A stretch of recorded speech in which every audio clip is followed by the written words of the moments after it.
টি-20 বিশ্বকাপে চরম ব্যর্থতা, শিরোপা ছুঁয়ে দেখা তো দূরের ব্যাপার, সুপার 8 থেকে বিদায় নিতে হয়েছে পাকিস্তানকে। আর এতেই গুঞ্জন উঠেছে বিশ্বকাপে ভারত ইংল্যান্ডের বিপক্ষে নাকানি চুবানি খেয়ে ঘরে ফেরা ক্রিকেটারদের এবার আর্থিক জরিমানার পথে হাঁটছে পাকিস্তান ক্রিকেট বোর্ড। আর এই খবর শুনে বেশ অবাকই হয়েছেন পাকিস্তানি বংশোদ্ভূত অস্ট্রেলিয়ান ক্রিকেটার ওসমান খাজা।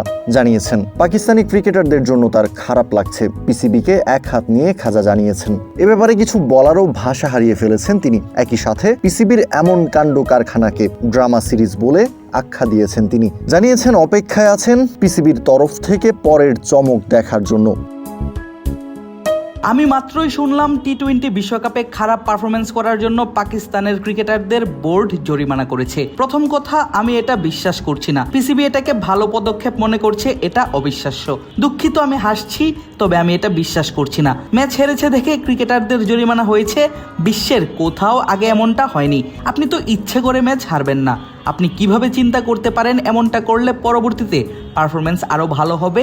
এটা করলে ক্রিকেটারদের উপর চাপ বাড়ে, তাদের অসম্মান করা হয়, নির্বাচকরা তাদের চেপে রেখেছে, তার উপরে ওদের জরিমানা করা হয়েছে।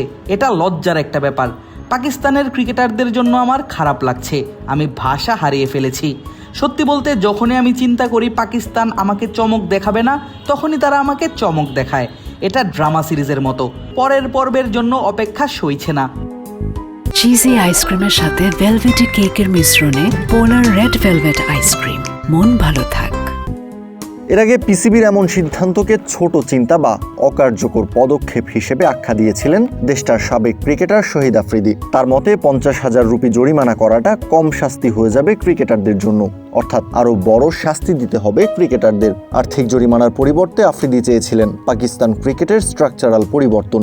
যে পাকিস্তানি ক্রিকেটার বিশ্বকাপে পারফর্ম করতে পারেনি, সামা টিভির এক অনুষ্ঠানে তাদেরকে ফার্স্ট ক্লাস ক্রিকেটে পাঠিয়ে দেওয়ারও পরামর্শ দিয়েছিলেন আফ্রিদি। এমন সিদ্ধান্তের কারণ বুঝে ওঠা কঠিন। এটা তো খুবই সংকীর্ণ মানসিকতার পরিচয়। খুব ছোট পরিমাণের জরিমানা এটি। 50 লাখ রুপিতে আপনি কি করবেন? এটাকে তো এমন কি কোনো শাস্তিও মনে হচ্ছে না।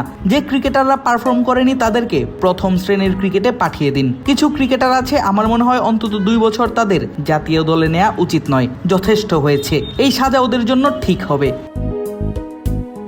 গ্রুপ পর্বে ভারতের বিপক্ষে হার, এরপর সুপার 8-এও সুবিধা করতে পারেনি বাবর আজম, শাহিন আফ্রিদিরা। হেরেছে ইংল্যান্ডের বিপক্ষে, তবুও সেমির স্বপ্ন টিকে ছিল তাদের। কিন্তু বৃষ্টিতে ভেসে যায় নিউজিল্যান্ডের বিপক্ষে ম্যাচটা। তাই তো সুপার 8-এর শেষ ম্যাচে শ্রীলঙ্কার বিপক্ষে জিতেও লাভটা হয়নি। খালি হাতে বাড়ি ফিরে যেতে হয়েছে দলটাকে। এমন বাজে পারফরমেন্সের পর তাই ক্রিকেটারদের আর্থিক দণ্ডে দণ্ডিত করার পরিকল্পনা করছে পিসিবি। এমন গুঞ্জন এখন বেশ সরব, কিন্তু শাহিদ আফ্রিদি এই পানিশমেন্টকেও বলছেন ছোট চিন্তা। তার মতে আরো বড় শাস্তি হওয়াই উচিত ছিল ক্রিকেটারদের। অন্যদিকে ওসমান খাজা জানিয়েছেন পাকিস্তানি ক্রিকেটারদের জন্য তার বেশ খারাপই লাগছে। পাকিস্তান বোর্ডের এই নাটক সিনেমা কোথায় গিয়ে থামে এখন সেটাই দেখার অপেক্ষা। কাউসার শান্ত, ক্রিক ফ্রেঞ্জি।